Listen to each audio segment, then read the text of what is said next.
Now to the ongoing fallout from the United States' recent capture of Venezuelan leader Nicolas Maduro. With the U.S. insisting it will control Venezuela, Russia is set to see its influence in Latin America take a big hit. DW's Nick Counter reports. Billions of dollars in military equipment, and none of it made a difference. Since the early 2000s, Russia has been Venezuela's biggest source of arms, providing fighter jets, tanks, and anti-aircraft missiles. Along with the weapons was also the promise that Russia would come to the South American country's rescue in the event of an attack by the West.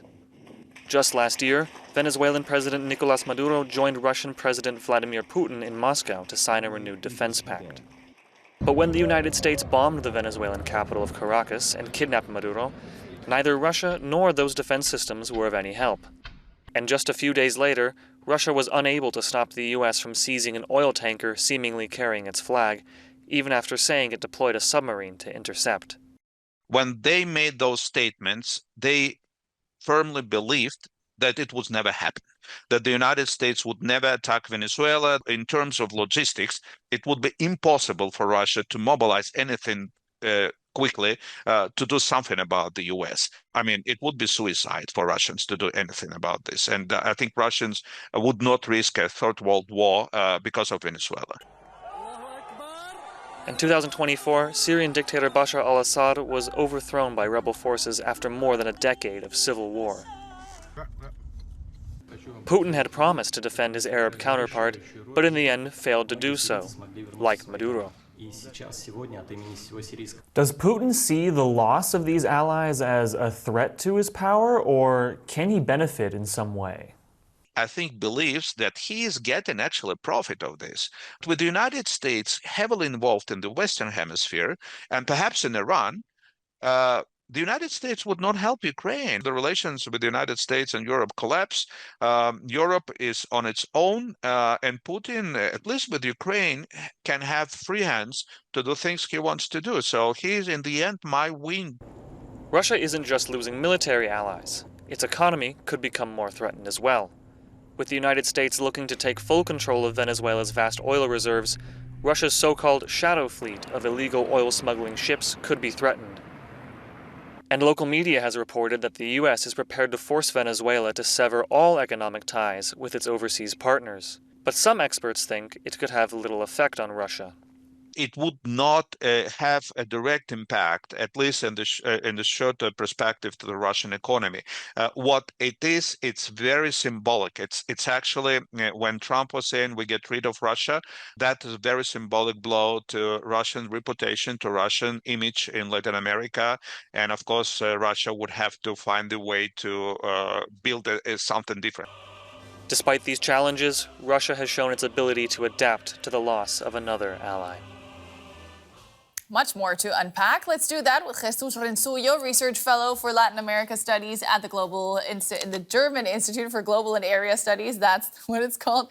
Jesús, Maduro is gone, but the rest of his regime is still very much in place. So is this really the end of Russian influence in Venezuela?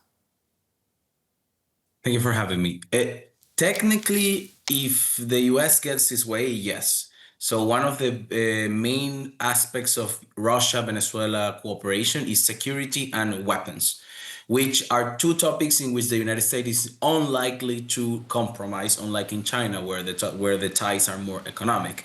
So it all depends on how much Washington pushed to completely break down with Moscow, and how much the Caracas elite will be crafty enough to delay, drag, and maintain shadow connections with Russia. But at least on the surface, it's going down.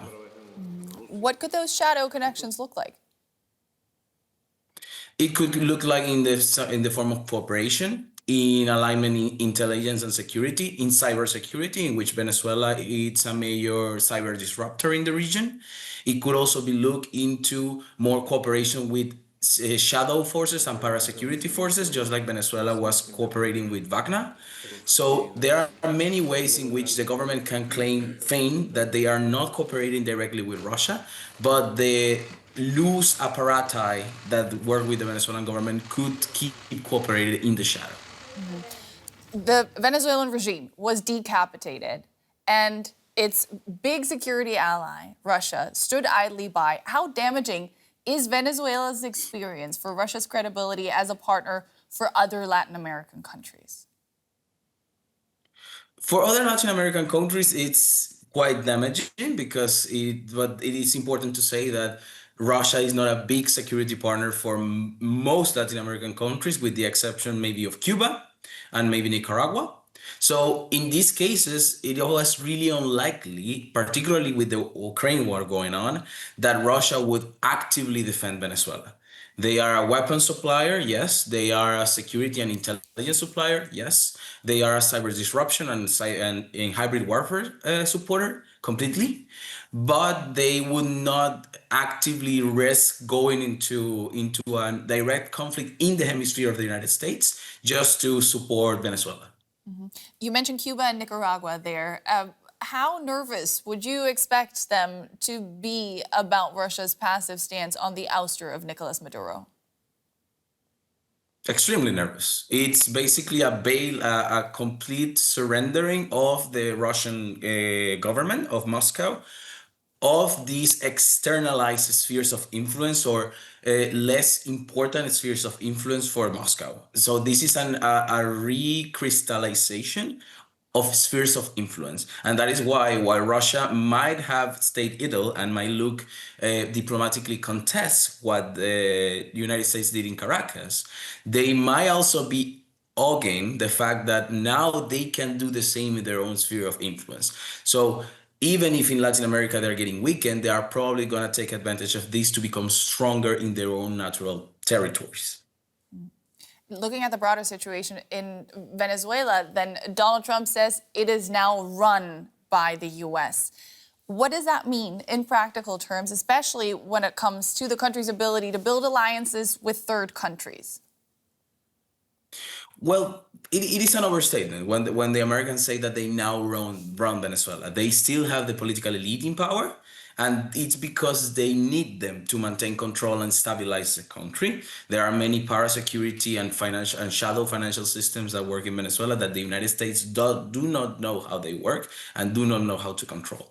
And that is a big edge that Caracas, the elite in Caracas, has. They know they are not replaceable, at least in the short term, and therefore they're going to try to maintain these shadow systems with other allies and try to drag their feet until the Americans lose interest, get busy, or the administration goes down. That is why when Delcy Rodriguez was appointed, the first three ambassadors that she greeted was the Chinese, the Russian, and the Iranian ambassador. This is a signal. We are getting less close, but just because I need to, just to maintain the Americans at bay.